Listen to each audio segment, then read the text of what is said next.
दोस्तों, अब वह समय आ चुका है जब हमें बांग्लादेश को उसकी असली औकात दिखानी होगी, क्योंकि पिछले कुछ समय से बांग्लादेश ने जो कदम उठाए हैं वो हमारे लिए चिंता का सबब बन गया है।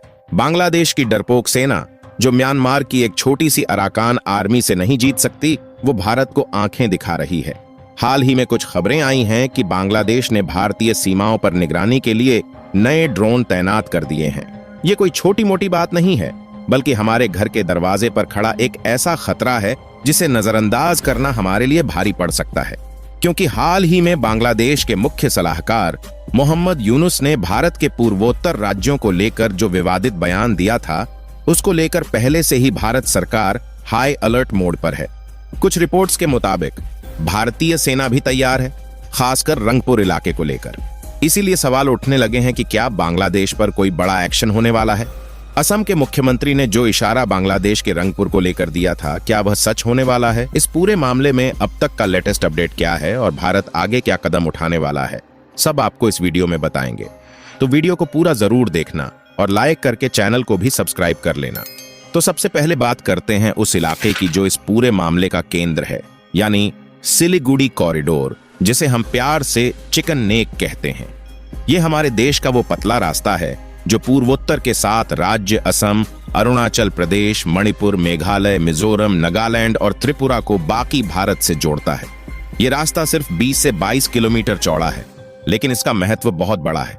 अगर ये रास्ता किसी भी तरह से कमजोर हुआ या उस पर खतरा मंडराया तो हमारा पूरा नॉर्थ ईस्ट अलग थलग पड़ सकता है। और बांग्लादेश ने इसी इलाके के आसपास अपने नए और आधुनिक ड्रोन तैनात करना शुरू कर दिया है। ये ड्रोन कोई साधारण ड्रोन नहीं है, बल्कि ये लंबे समय तक हवा में रह सकती हैं, निगरानी कर सकती हैं और जरूरत पड़ने पर हमला भी कर सकती है। लेकिन ये तो सिर्फ शुरुआती खतरा है। इससे भी बड़ा खतरा एक सैन्य हवाई अड्डा है जो चिकन नेक से महज 120 किलोमीटर की दूरी पर बांग्लादेश में बनाया जा रहा है। ये कोई आम हवाई अड्डा नहीं है, बल्कि एक ऐसा ठिकाना है जिसे भविष्य में चीन को सौंपे जाने की बात कही जा रही है। अब जरा सोचिए, अगर चीन वहां अपने तेज तर्रार लड़ाकू विमान ले आया जिनकी मारक क्षमता इतनी जबरदस्त है कि वो मिनटों में हमारी सीमाओं तक पहुंच सकती है, तो हमारे लिए कितना खतरनाक साबित होगा।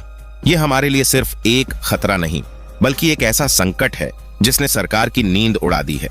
इन हरकतों को देखकर ऐसा लगता है कि बांग्लादेश उसी रास्ते पर चल पड़ा है जिस पर कभी पाकिस्तान चला था। आप सब जानते हैं कि पाकिस्तान ने अपने पड़ोसियों से दुश्मनी मोल लेकर क्या हासिल किया। आज वो आर्थिक तौर पर टूट चुका है, उसकी साख दुनिया में खत्म हो चुकी है, लेकिन फिर भी वो हमारी सीमाओं पर तनाव पैदा करने से बाज नहीं आता। क्या बांग्लादेश भी वही गलती करने लगा है? और क्या भारत को बांग्लादेश को भी उसी तरह ट्रीट करना चाहिए जैसा पाकिस्तान को करते हैं? पिछले साल यानी 2024 में बांग्लादेश के अंदर एक बड़ा सियासी उलटफेर हुआ। शेख हसीना, जो लंबे समय से बांग्लादेश की प्रधानमंत्री थीं, उनकी सरकार को उखाड़ फेंका गया। हालात इतने बिगड़ गए कि उन्हें अपना देश छोड़कर भारत में शरण लेनी पड़ी। उनके जाने के बाद बांग्लादेश में अशांति का माहौल बन गया। सड़कों पर हिंसा हुई, दंगे हुए और सरकार में अफरा तफरी मच गई। इस अस्थिरता का असर हमारे रिश्तों पर भी पड़ा। भारत और बांग्लादेश के बीच जो दोस्ती थी वो धीरे धीरे कमजोर होने लगी। हालात इतने खराब हो गए कि बांग्लादेश को अपनी आर्थिक और सैन्य जरूरतों के लिए चीन की ओर देखना पड़ा। चीन ने इस मौके का फायदा उठाया और बांग्लादेश को अरबों डॉलर के कर्ज देने शुरू कर दिए। लेकिन दोस्तों, ये कर्ज कोई मुफ्त की मदद नहीं है। इसके बदले में बांग्लादेश ने वो बड़े बड़े प्रोजेक्ट्स जो पहले हमारे हाथ में थे, अब चीन को सौंपने शुरू कर दिए। मिसाल के तौर पर कोलकाता से सिर्फ 200 किलोमीटर दूर मोंगला पोर्ट की बात करें। ये वो पोर्ट था जिसे हम अपने नॉर्थ ईस्ट को दुनिया से जोड़ने के लिए इस्तेमाल करना चाहते थे। हमारा सपना था कि इस पोर्ट के जरिए हमारे पूर्वोत्तर के लोग समुद्र के रास्ते वैश्विक व्यापार से जुड़े।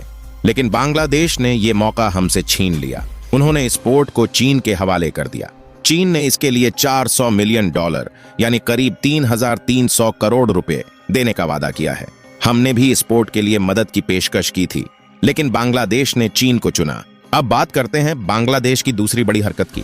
रंगपुर इलाके में वो एक नया सैन्य हवाई अड्डा बना रहा है। सुनने में आ रहा है कि इस हवाई अड्डे को बनाने और चलाने में पाकिस्तान उनकी मदद कर रहा है। पाकिस्तान अपने JF-17 लड़ाकू विमानों को वहां लाने की तैयारी में है और अगर ये हवाई अड्डा किसी दिन चीन के हाथ लग गया तो वो अपने और भी खतरनाक और आधुनिक विमानों को वहां तैनात करेगा और ये हमारे लिए खतरे की घंटी साबित हो सकती है। इन सब के बीच बांग्लादेश की अंतरिम सरकार के सलाहकार मोहम्मद यूनुस का रवैया भी देखने लायक है। उन्होंने हाल ही में चीन का दौरा किया और वहां हमारे नॉर्थ ईस्ट के 7 राज्यों को कमजोर बताने की कोशिश की। उन्होंने कहा कि ये राज्य लैंडलॉक्ड हैं, यानी इनका बाकी दुनिया से सीधा संपर्क नहीं है। ये सुनकर आपको भी गुस्सा आया होगा, क्योंकि हमारे देश का हर कोना हमारी शान है और वो इसे हमारी कमजोरी बता रहे हैं। इसके अलावा रंगपुर में आतंकी संगठनों को ट्रेनिंग देने की खबरें भी सामने आई हैं। हाल ही में इस इलाके में पाकिस्तान के ISI के चीफ को भी देखा गया था। ये इलाका चिकन नेक से महज 100 से 150 किलोमीटर की दूरी पर है। ये भारत के लिए कैंसर बन सकता है। इसलिए बड़ा सवाल ये उठ रहा है कि आखिर भारत क्या कदम उठाएगा। हाल ही में मोहम्मद यूनुस हमारे PM नरेंद्र मोदी से मिले।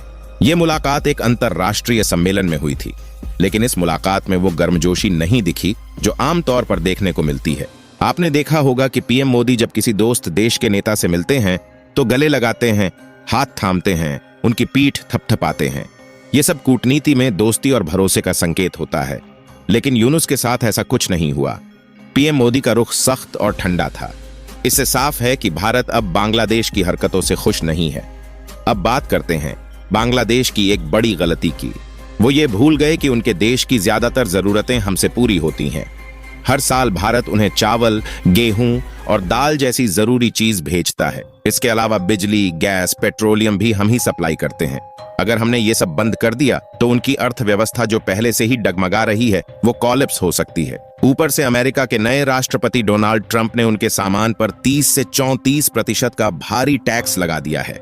बांग्लादेशी अर्थव्यवस्था की रीढ़ उनका कपड़ा उद्योग है, जो इस टैक्स के बाद भारी मुश्किलों में है।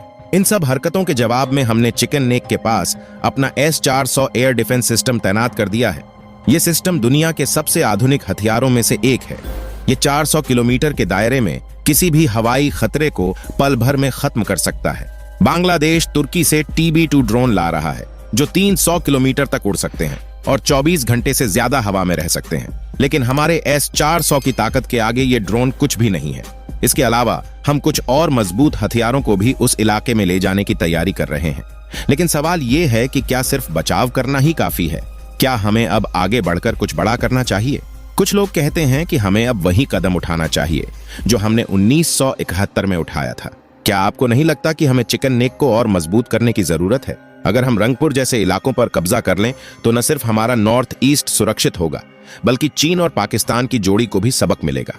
लेकिन अगर हम चुप रहे और चीन वहां पहुंच गया तो हम 3 तरफ से घिर सकते हैं, पाकिस्तान पश्चिम से, चीन उत्तर से और बांग्लादेश पूर्व से। क्या आप चाहते हैं कि हमारा देश ऐसी मुश्किल में पड़े?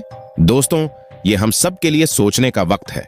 हमारा देश मजबूत है, हमारा हौसला बुलंद है। हमने हमेशा अपने पड़ोसियों की मदद की है। जब बांग्लादेश में बाढ़ आती है तो हम मदद भेजते हैं। जब उन्हें खाने की कमी होती है तो हम अनाज भेजते हैं। लेकिन जब कोई हमें चुनौती देता है तो हम चुप नहीं बैठते। 1971 में हमने दुनिया को अपनी ताकत दिखाई थी। उस वक्त हमने सिर्फ 13 दिनों में पाकिस्तान को घुटने टेकने पर मजबूर कर दिया था। क्या आपको नहीं लगता कि अब फिर से वही समय आ गया है? बांग्लादेश भले ही चीन के साथ मिलकर बड़ी बड़ी बातें करे, लेकिन हमारी ताकत को वो समझ नहीं पा रहा। आपको क्या लगता है, क्या हमें रंगपुर पर कब्जा कर लेनी चाहिए और चिकन नेक की जो कमजोरी है उसे दूर कर देनी चाहिए? अपनी राय हमें कमेंट में जरूर बताएं। जय हिंद।